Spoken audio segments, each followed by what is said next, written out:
به ونتوكل عليه ونعوذ بالله من شرور أنفسنا ومن سيئات أعمالنا من يهده الله فلا مضل له ومن يضلل فلا هادي له وأشهد أن لا إله إلا الله وحده لا شريك له وأشهد أن محمدا عبده ورسوله أما بعد فإن أحسن الكلام كلام الله وخير الهدى هدى محمد صلى الله عليه وسلم وشر الأمور محدثاتها وكل محدثة بدعة وكل بدعة ضلالة وكل ضلالة في النار.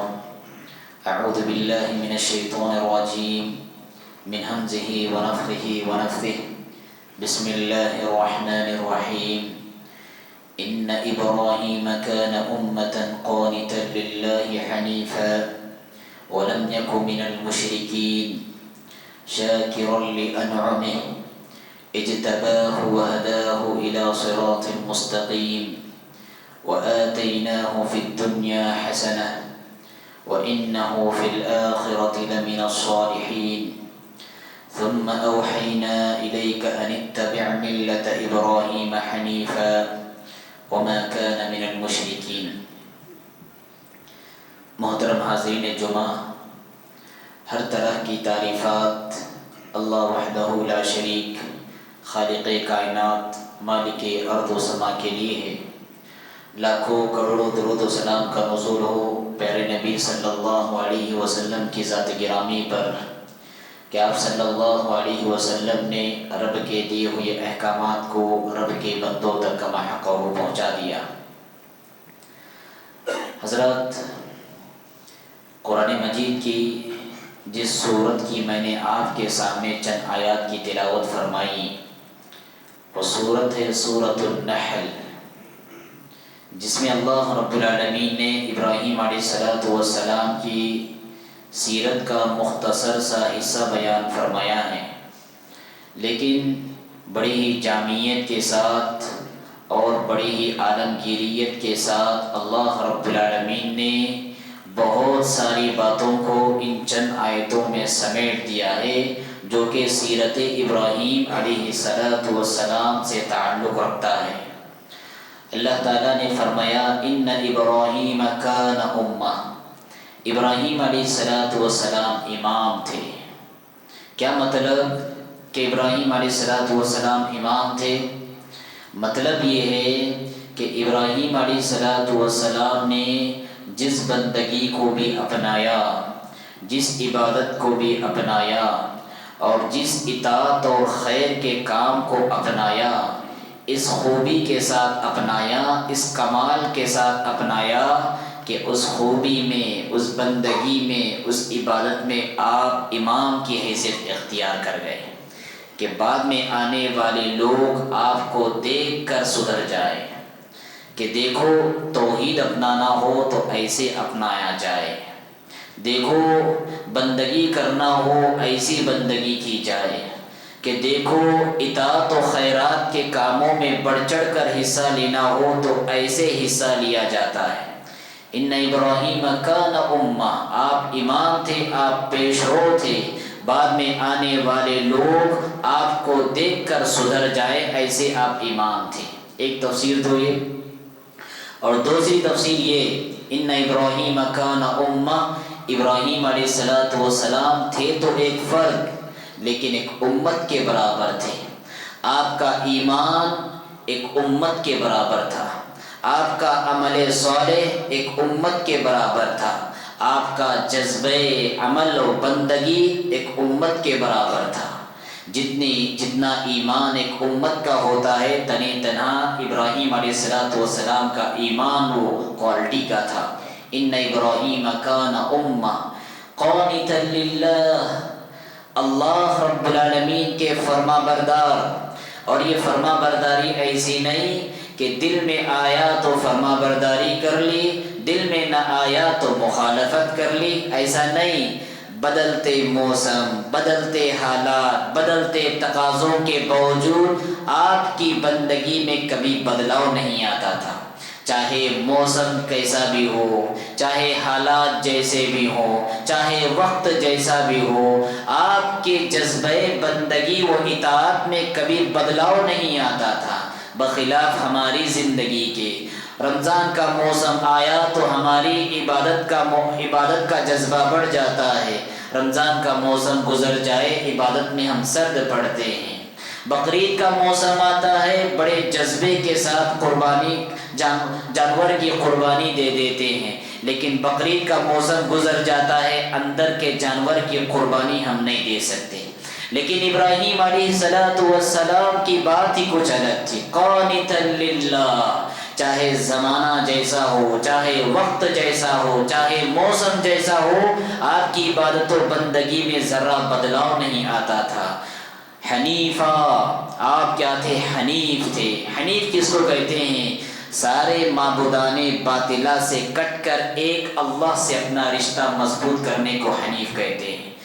جھوٹے خدائیں، جھوٹے معبودان اور اسی طرح سے اصنام، بت پرستی، یہ سارے کے سارے شرکیات سے اپنا دامن چھڑا کر توحید کے راستے پر آنے کو اور اس راستے پر جمنے کو کہتے حنیف۔ ابراہیم علیہ السلام حنیف تھے۔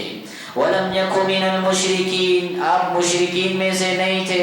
مشرکین یہ کہتے تھے کہ ابراہیم علیہ السلام ہم میں سے تھے، یہودی کہتے ہیں کہ ابراہیم علیہ السلام ہم میں سے تھے، عیسائی کہتے ہیں کہ ہم میں سے تھے۔ اللہ نے کہا وَلَمْ يَكُ مِنَ الْمُشْرِكِينَ، نہ آپ یہودی تھے، نہ آپ عیسائی تھے، نہ آپ مشرک میں سے تھے، آپ حنیف تھے، شرک سے بیزار تھے، توحید کے علم بردار تھے، بدعات کے خلاف علم بغاوت بلند کرنے والے تھے اور توحید کے لیے جی جان سے زیادہ قربانیاں دینے والے تھے۔ اس کے بعد اللہ رب العالمین نے کہا شاکر لانعمہ، آپ اللہ کی نعمتوں پر شکر گزاری کرنے والے تھے۔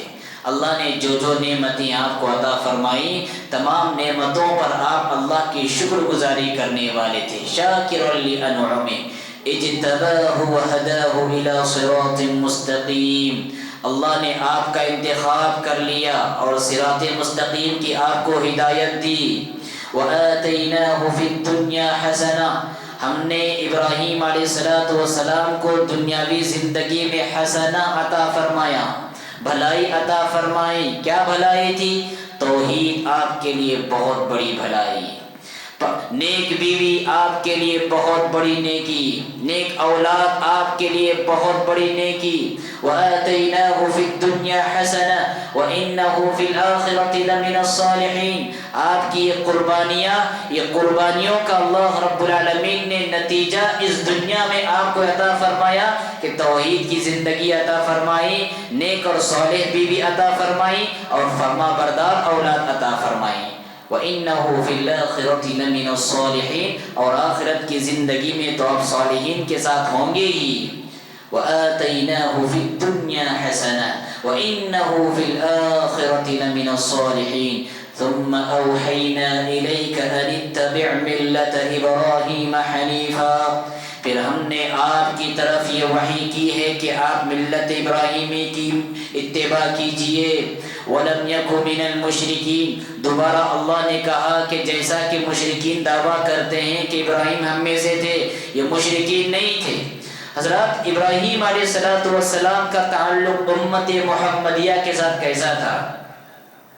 کیوں اللہ نے کہا قرآن مجید کے بار بار آیتوں میں اللہ نے کہا اتبع ملت ابراہیم، ملت ابراہیم کی پیروی کیجئے، ملت ابراہیم کی پیروی کیجئے۔ کیوں؟ کیا رشتہ تھا ابراہیم علیہ السلام کا اس امت کے ساتھ؟ بہت طرح کا رشتہ تھا، 2-3 حوالے میں آپ کے سامنے رکھنا چاہوں گا۔ سب سے پہلا حوالہ، یہ امت نتیجہ ہے حضرت ابراہیم علیہ السلام کی دعا کا، اور اس امت کے پیغمبر حضرت محمد صلی اللہ علیہ وسلم یہ نتیجہ ہے حضرت ابراہیم علیہ السلام کی دعا کا۔ ابراہیم علیہ السلام نے 2500 سال، 3000 سال، بلکہ 4000 سال پہلے دعا کی تھی۔ کیا دعا فرمائی تھی؟ ربنا وابعث فیہم رسولا منہم یتلو علیہم آیاتہ وَيُزَكِّيهِمْ وَيُعَلِّمُهُمُ الْكِتَابَ وَالْحِكْمَةَ۔ پروردگارا میری نسل میں اور آنے والی قوم میں، امت میں ایسا نبی وجود فرما جو نبی کے تیری آیتوں کی تلاوت کرنے والا ہو، لوگوں کے دلوں کو بتوں کی گندگی اور اخلاقی گندگیوں سے پاک کرنے والا ہو، انہیں علم و حکمت کی تعلیم دینے والا ہو۔ اللہ رب العالمین نے 2500 سال بعد 3000 سال بعد آپ کی یہ دعا شرف قبولیت سے نوازی اور نتیجے میں اللہ کے رسول صلی اللہ علیہ وسلم کا وجود فرمایا۔ اسی طرح سے ابراہیم علیہ السلام نے دعا فرمائی تھی، ربنا وجعلنا مسلمین لک ومن ذریتنا امۃ مسلمۃ لک۔ اے اللہ میری نسل کے بعد اس نبی کو تو امت مسلمہ عطا فرما۔ کیسا رشتہ تھا ہمارا ابراہیم علیہ السلام کے ساتھ کہ ہم وجود ہوئے ہیں، یہ دعا ابراہیم کا نتیجہ ہے۔ اللہ کے رسول اس زمین پر آئے ہیں، یہ دعائے ابراہیمی کا نتیجہ ہے۔ اسی طرح سے حضرات، ہم جس قبلے کی طرف رخ کر کے نماز پڑھتے ہیں اس قبلے کے بانی ہیں ابراہیم علیہ السلام۔ ہم جس کعبے کی طرف منہ کر کے نماز پڑھتے ہیں اس کے معمار ہیں ابراہیم علیہ السلام۔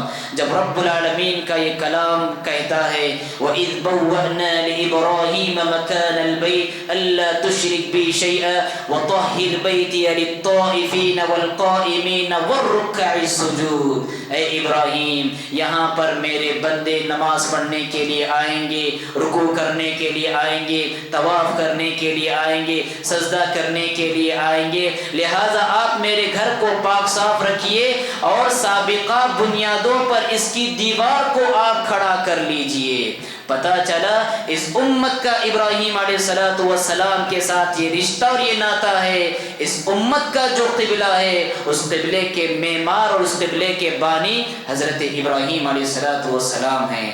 کیا رشتہ ہے ابراہیم علیہ السلام کا اس امت کے ساتھ؟ جب اللہ کے رسول صلی اللہ علیہ وسلم معراج تشریف لے گئے، معراج میں حضرت ابراہیم علیہ السلام سے ملاقات ہوئی تو ابراہیم علیہ السلام نے کہا، اے نبی محمد صلی اللہ علیہ وسلم، اقری امتک عنی السلام، اقری امتک، میری جانب سے آپ کی امت کو سلام پہنچا دیجئے اور ان کو یہ میرا پیغام بھی سنا دیجئے کہ جنت اور اس کی سرزمین انتہائی زرخیز سرزمین ہے، جنت اس کا پانی انتہائی میٹھا پانی ہے، لیکن یہ جو سرزمین ہے یہ چٹیل میدان ہے، یہاں پر امت محمدیہ کو یہاں پر آبیاری کرنا ہے، شجرکاری کرنا ہے، درخت اگانا ہے، اور میرا پیغام پہنچا دیجئے یہاں کی آبیاری اور یہاں کی شجرکاری یہ ہے کہ آپ کی امت یہ ذکر کرے سبحان اللہ، الحمدللہ، ولا الہ الا اللہ، واللہ اکبر۔ جب جب آپ کی یہ امت یہ ذکر کرے گی یہ چٹیل میدان آباد ہوتا رہے گا۔ یہ رشتہ ہے حضرت ابراہیم علیہ السلام سے امت محمدیہ کا۔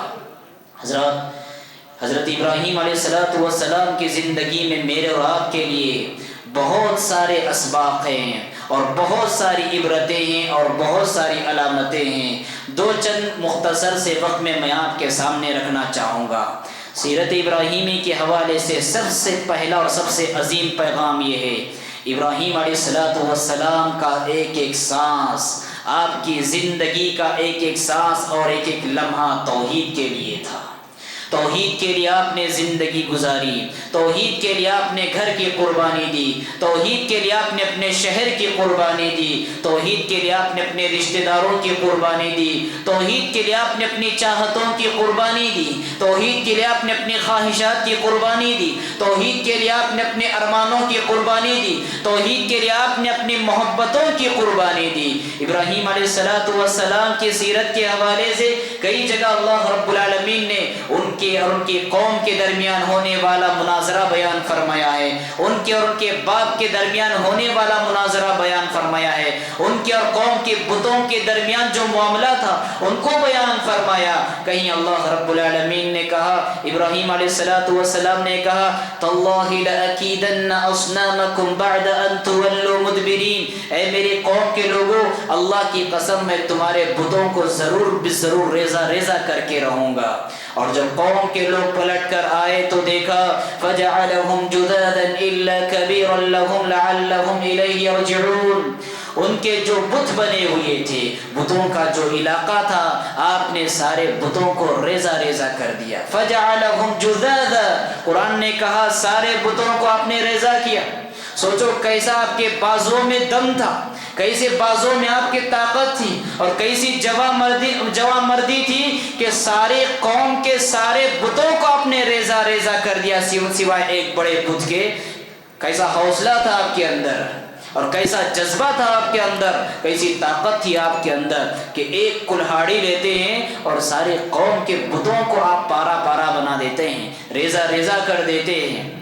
آج کے نوجوان کہاں سے لائے وہ طاقت، کہاں سے لائے وہ حوصلہ؟ ابراہیم علیہ السلام کے دل میں اور ان کے بازوں میں جو حوصلہ تھا، گٹکا کھانے والے نوجوان، سگریٹ پھونکنے والے نوجوان، شراب پینے والے نوجوان، کہاں سے لائے وہ ابراہیم علیہ السلام کی طرح طاقت کہ آپ نے جب دیکھا کہ میری قوم کے لوگ ایسے بے جان چیزوں کے سامنے سجدہ ریز ہو رہے ہیں، آپ کو رہا نہیں گیا ان کو سبق پڑھانے کے لیے۔ دیکھو یہ کتنے عاجز ہیں، کتنے بے بس ہیں، کتنے لاچار ہیں، سارے قوم کے سارے بتوں کو آپ نے نیست و نابود کیا، اور ایک بڑے بت کے گلے میں آپ نے کلاڑی لٹکائی اور انہیں پیغام دیا، پوچھنا ہو تو بڑے بت سے پوچھو، پوچھنا ہو تو بڑے بت سے پوچھو یہ حال کس نے کیا ہے۔ اور وہ دل میں افسردہ ہوتے ہوئے، نادم اور شرمندہ ہوتے ہوئے واپس لوٹ رہے تھے، اور ان کو معلوم تھا کہ بت تو بات کرتا نہیں۔ وہاں پر ابراہیم علیہ السلام کے ساتھ جب کوئی بات نہ بن پڑی تو وہی کیا جو ساری قوم جب دلیل کے میدان میں ہارتے ہیں تو کرتے ہیں۔ کیا کیا؟ ابراہیم علیہ السلام کو نار نمرود میں ڈالنے کا فیصلہ کیا۔ جب بات دلائل کے میدان میں انسان ہار جاتا ہے تو پھر وہاں پر انسان طاقت کا غلط استعمال کرتا ہے۔ ابراہیم علیہ السلام کے ساتھ بھی انہوں نے وہی کیا۔ الغرض حضرات، سیرت ابراہیم کا یہ بہت بڑا پیغام ہے۔ ہمارے بہت سارے رشتہ دار ایسے ہیں جن کی زندگیوں میں قدم قدم پر شرک ہے، کیا ہمارا دل ان کو لے کر تڑپتا ہے؟ ہمارے گھر میں بہت سارے لوگ ایسے پلتے ہیں اور جیتے ہیں جن کی زبانوں پر اللہ سے زیادہ غیر اللہ کے نعرے بلند ہوتے ہیں۔ کیا ان کے جذبہ ایمان اور ان کے عقیدے کو لے کر ہمارا دل دھڑکتا ہے؟ ویسا جذبہ پیدا کرنے کی ضرورت ہے جیسے ابراہیم علیہ السلام کے سینے میں تھا۔ آج بھی ہو جو ابراہیم سا ایمان پیدا، آج بھی ہو جو ابراہیم سا ایمان پیدا، آگ بھی کر سکتی ہے اندازے گلستان پیدا۔ سیرت ابراہیم کا یہ بہت عظیم سبق ہے جو ہم سب کو مرتے دم تک یاد رکھنا ہے۔ اور سیرت ابراہیم کا دوسرا اہم سبق یہ ہے، آپ سب کو معلوم ہے ابراہیم علیہ السلام کا باپ اپنے ہاتھوں سے بتوں کو بنانے والا، بتوں کے سامنے سجدہ کرنے والا، بتوں کا پجاری، بتوں کو خرید و فروخت کرنے والا، وہ باپ مشرک باپ، کافر باپ، بے دین باپ، لیکن اس باپ کے ساتھ آپ کا کیسا سلوک تھا، کیسا رویہ تھا آپ کا اس باپ کے ساتھ؟ سورہ مریم کی آیتیں اگر آپ پڑھیں گے تو آپ تڑپ اٹھیں گے، مشرک باپ کو لے کر آپ کتنا با ادب ہوا کرتے تھے، کافر باپ کو لے کر آپ کتنا تہذیب یافتہ ہوا کرتے تھے۔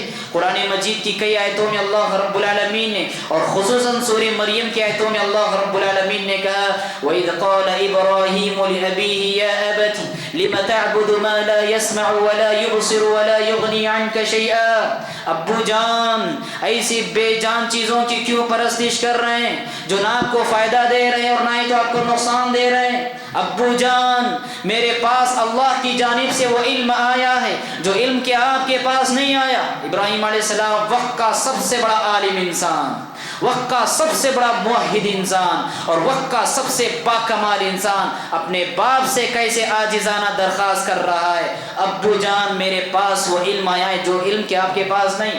باپ کو یہ نہیں کہہ رہے ہیں آپ جاہل ہیں میں عالم ہوں، آپ کہہ رہے ہیں میرے پاس وہ علم آیا ہے جو علم کہ آپ کے پاس نہیں ہے۔ یہ انداز تکلم، یہ انداز گفتگو، یہ طرز تخاطب ابراہیم علیہ السلام کی زندگی سے ہم سب کو ملتا ہے کہ ہمارا بھی والدین کے ساتھ ایسا ہی سلوک ہونا چاہیے۔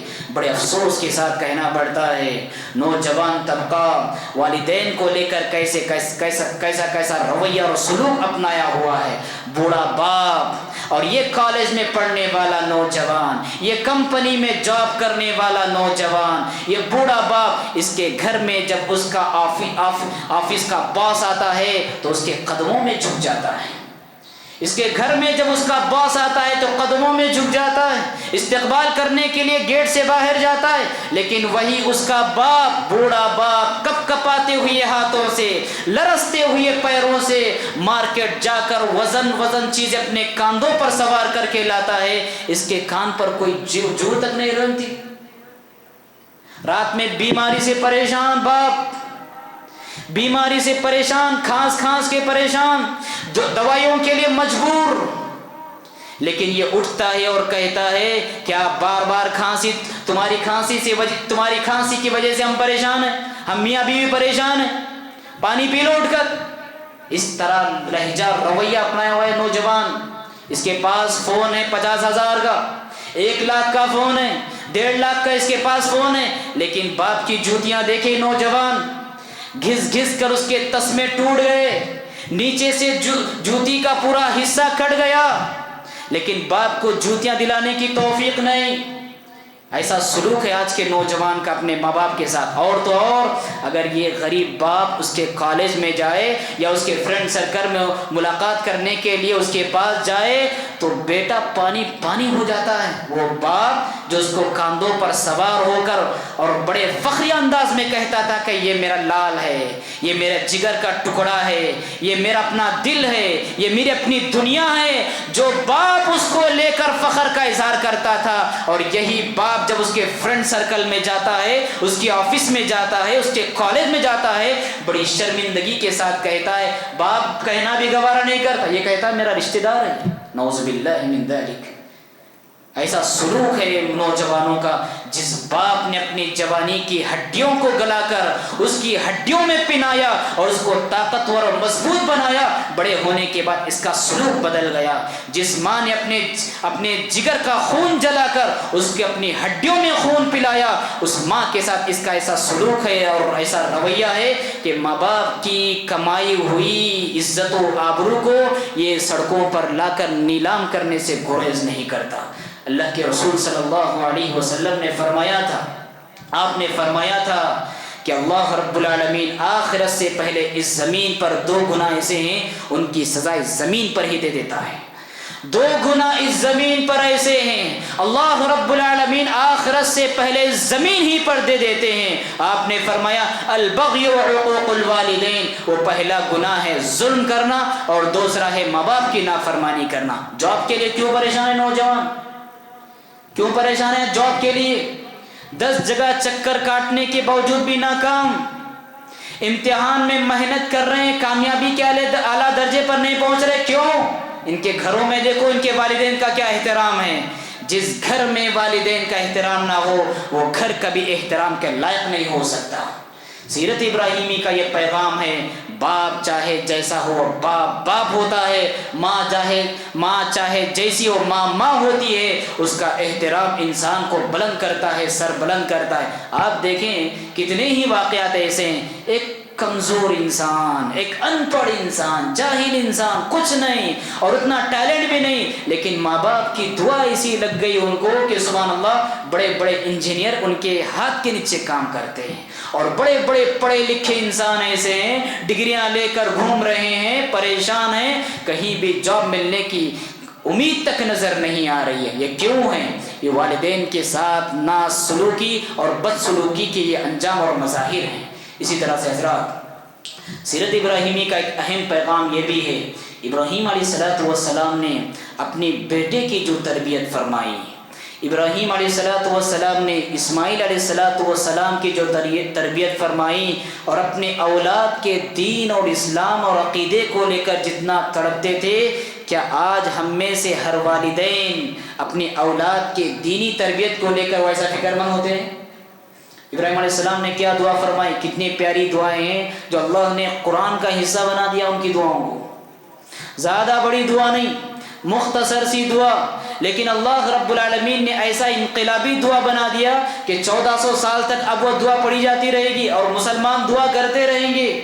رب اجعلنی مقیم الصلاة ومن ذریتی ربنا وتقبل دعاء، اے اللہ مجھے نمازی بنا اور میرے آنے والی نسل کو نمازی بنا۔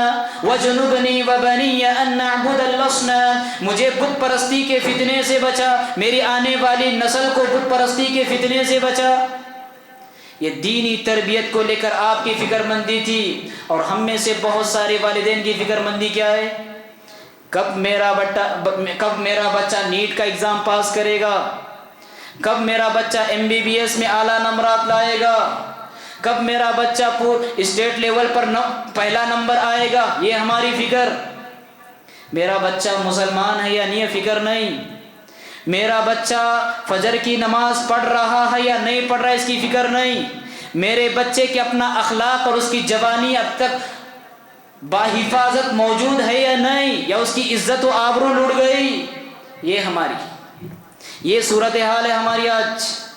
ابراہیم علیہ السلام کی سیرت کا ہم سب کو یہ پہلو ملتا ہے کہ جہاں پر ہم والدین ہوتے ہیں، بحیثیت والدین ہماری ایک بہت بڑی ذمہ داری ہوتی ہے اولاد کو دیندار بنائیں۔ یاد رکھیں حضرات، اگر اس زمین پر ہم اولاد کو اللہ کے حقوق یاد نہ دلائیں گے، اللہ رب العالمین بھی والدین کے حقوق سے انہیں ناشنا کرتا ہے، پھر ان کی اولاد کو اللہ رب العالمین انہی کے اوپر مسلط کرتا ہے، پھر وہ اولاد اپنے والدین کو رگڑتی ہے، کچلتی ہے، استحصال کرتی ہے اور تذلیل کرتی ہے۔ جو والدین اس زمین پر اپنی اولاد کا رشتہ اللہ سے کاٹ دیتی ہے، وہ اللہ رب العالمین بھی اس اولاد کا رشتہ اپنے والدین سے کاٹ کر رکھ دیتا ہے۔ پھر ایک وقت آتا ہے کہ باپ کا جنازہ لوگ اور دوست و احباب اپنے کندھوں پر سوار کر کے لاتے ہیں اور سامنے رکھ کر پڑھتے ہیں، سارے مصلی حضرات، دوست احباب، رشتہ دار ہوتے ہیں، لیکن بیٹا تنے تنہا ہوتا ہے، یا تو باہر ٹہلتے رہتا ہے یا پھر کہیں فارن کنٹری میں بھی جاب میں مصروف رہتا ہے۔ اللہ کے حقوق یاد دلائیے اپنے اولاد کو، اسلامی تربیت کی فکر کیجیے اپنے اولاد کے سلسلے سے، ایمان اور عقیدے کی بنیادی تعلیمات انہیں فراہم کیجیے۔ میں دعا کرتا ہوں رب العالمین سے، بار الہ حضرت ابراہیم علیہ السلام کی سیرت سے ہم سب کو جو اسباق ملتے ہیں، ہم سب کو اس سے عبرتیں اور نصیحتیں حاصل کرنے کی توفیق عطا فرما، ہم سب کو اسلام کے زیر سایہ زندگی گزارنے والا بنا، ہم سب کو ایمان اور توحید پر قائم فرما، ہم سب کی جب وفات ہو کلمہ لا الہ الا اللہ زبان پر جاری و ساری ہو۔ اقول قولی ھذا واستغفر اللہ لی ولکم ولسائر المسلمین فاستغفروہ انہ هو الغفور الرحیم۔ ان اللہ بصیر بالعباد۔